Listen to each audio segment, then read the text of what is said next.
Bonsoir à toutes et bienvenue dans votre émission de musique locale Couleur Pays. Ce soir, on va parler un peu de reggae, même beaucoup. Ils viennent de Saint-Paul, des Hauts-de-Saint-Paul, là où se trouvent beaucoup de gens qui aiment le reggae. On appelle ça des rastas, mais qu'est-ce que ça veut dire aujourd'hui? Ils nous le diront peut-être. En tous les cas, nous, on a le plaisir d'accueillir un groupe que l'on connaît que très peu, que vous connaissez que très peu, et que l'on va découvrir ce soir. C'est le but de cette émission, de parler des artistes qui font des créations, entre autres, des albums. Ce soir, je vous demande d'accueillir, dans votre émission de musique locale Couleur Pays, le groupe Les Toyos. Couleur Pays avec Eric. Les Toyos, c'est un groupe, c'est également une personne qui parle pour le groupe, et il est avec nous ce soir. Il s'appelle Johan. Bonsoir. Bonsoir Eric. Alors, moi, je suis content de retrouver Les Toyos. Alors, on a toujours un paradoxe, des fois, dans le milieu de la musique. Il y a des gens dont on entend parler, tout le temps, partout. On voit sur le net, ils existent, ils font des concerts, on sait. Mais finalement, on ne les connaît pas parce qu'on n'a jamais eu la possibilité de les rencontrer, soit sur scène, soit sur album. Et c'est un peu votre paradoxe, c'est le paradoxe que j'ai avec vous. C'est un peu curieux. C'est un peu cette société aussi, on connaît des gens sans vraiment les connaître. Je suis ami avec plein de gens que je ne connais pas. Donc il y a un petit peu de ça. Donc c'est la rencontre du troisième type, une rencontre physique. Voilà, ben, je suis là pour ça. Exact. Et puis, profitons-en parce qu'il y a d'autres personnes qui nous regardent. Alors, Les Toyos, c'est un groupe de reggae, comme je le présentais, un peu rasta. Un peu rasta. En tout cas, il y a les dreadlocks. Donc déjà, ça se présente pas trop mal, je me trompe pas. De Saint-Paul. Oui, de Saint-Paul. J'ai grandi à Saint-Paul. Donc voilà, on est basé à Saint-Paul, du fait que j'ai grandi là-bas.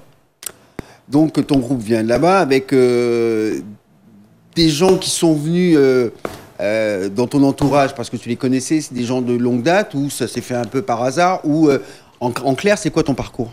En fin de compte, c'est vrai qu'à l'heure d'aujourd'hui, les gens qui m'entourent, on va dire que ça fait quand même de longue date. Pas autant de cette période-là. J'ai grandi à Saint-Paul, j'avais 10 ans quand même. Quand je suis arrivé à l'âge de La Réunion, j'étais tout petit.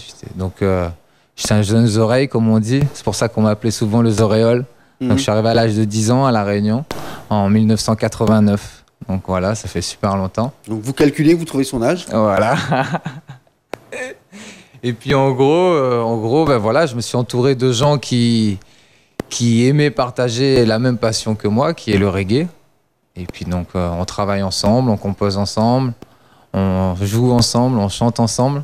Et c'est vrai que j'ai réussi à réunir des gens des 4 coins de l'île de La Réunion. Donc il y a des gens de Sainte-Anne, de Sainte-Suzanne, de Saint-Denis, il y a des gens de Saint-Pierre, il y a des gens de l'étang Salé-Léo.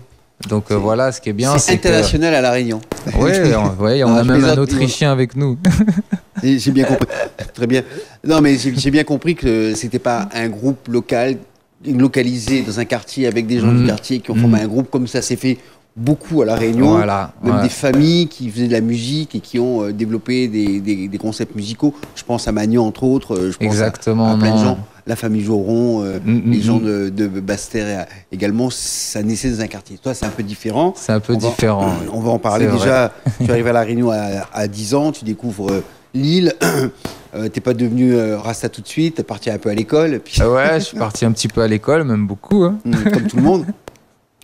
Et dans ton parcours musical, tu as commencé par être d'abord musicien dans d'autres formations quand même. Oui, j'ai appris la musique grâce à la guitare. Donc du coup, c'est mon instrument, on dit, de base, c'est mon épée. Donc du coup, je compose avec ma guitare. J'ai appris la musique grâce à ma guitare.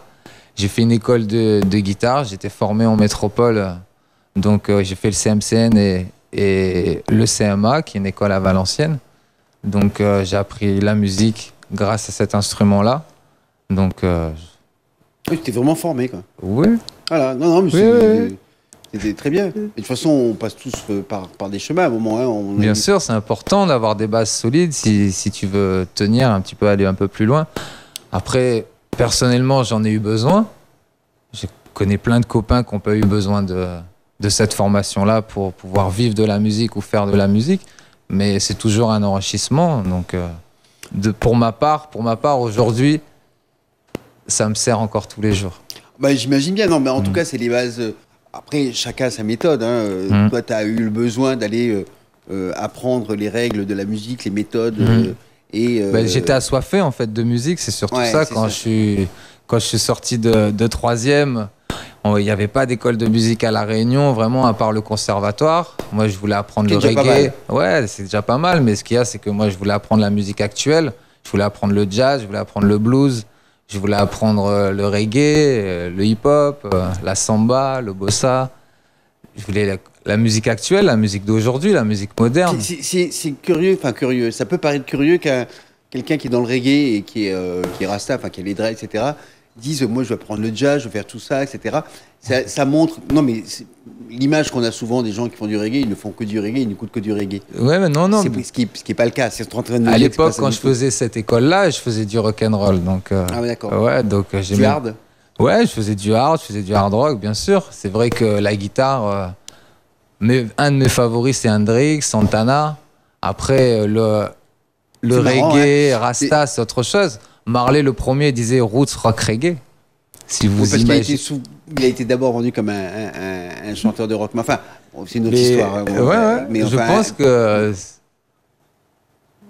il peut être classé comme une star du rock, Bob Marley. Il a été une star du rock. Il a amené quelque chose de nouveau avec sa musique, mais il est vendu et présenté comme un rocker, avec l'esprit rebelle, etc. Enfin, on va pas refaire l'histoire de Bob Marley, on n'est pas là pour ça, mais... Non, mais c'est sûr. Mais on est son héritage quand même. On est hérité de plein de choses, d'Hendrix aussi, puisque exactement. Là, 3/4 des musiciens qui prennent une guitare et qui apprennent par la guitare, à un moment on rencontre Hendrix et s'arrête un bon moment dessus. Un bon moment, ouais. C'est sûr que ça m'a donné envie, moi, en tout cas. Hendrix, ça m'a donné envie. Santana, ça m'a donné envie de faire la guitare.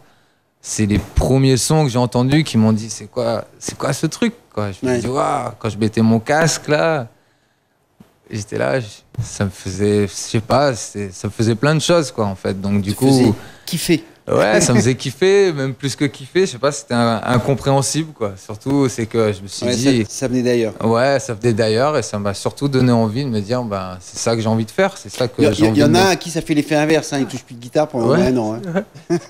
Donc après, c'est très étrange. Donc faites l'expérience d'écouter du Hendrix. Dans l'immédiat, nous on va écouter Les Toyo, un premier extrait qui nous permettra de mieux connaître et découvrir ces artistes, ce groupe qui en est à son deuxième album quand même. Enfin, un premier album et un album qui est un hippie. On en parlera tout à l'heure dans les médias musique, dans votre émission de musique locale Couleur Pays.